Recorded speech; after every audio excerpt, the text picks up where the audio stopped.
வெள்ளிக்கிழமை காலையிலே தலைக்கெல்லாம் குளிச்சு சாமியெல்லாம் கும்பிட்டுட்டு லஞ்ச் ரெடி பண்ண ஆரம்பிச்சிட்டேன். கொத்தமல்லி புதினா துவையல் தான் பிளான் பண்ணியிருந்தேன். எங்க ஊர்ல வந்து துவையல்னா சைட் டிஷ்ஷாக தான் வச்சு சாப்பிடுவோம், இல்லைன்னா தோசை இட்லிக்கு வச்சு சாப்பிடுவோம். இந்த ஊருக்கு வந்து தான் தெரியும் துவையல் வந்து மெயின் டிஷ்ஷாவே சாப்பிடுவாங்கன்னு சொல்லிட்டு.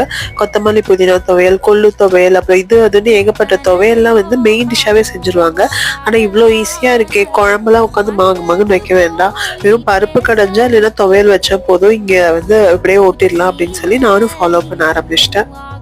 கூட சைடிஷ்க்கு தக்காளி தொக்கு நல்லா காரசாரமாக பண்ணிட்டு வெண்டைக்காய் பொரியல் தான் பண்ணியிருந்தேன். துவையல் இந்த மாதிரி நல்லா குறைன்னு அரைச்சி எடுத்துக்கிட்டா பசஞ்சு சாப்பிட்றதுக்கு சாப்பாடுக்கு நல்லாயிருக்கும்.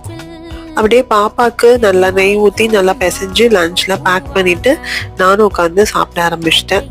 இதில் பார்த்தீங்கன்னா ரசமும் வடகமும் நேற்றி வச்சது தான், அதையே அப்படியே மேக்கப் பண்ணி இன்றைக்கும் வச்சுக்குவேன் நான். கண்டென்ட் பிடிச்சிருந்தா சப்ஸ்கிரைப் பண்ணுங்கள். தேங்க்யூ, பாய்.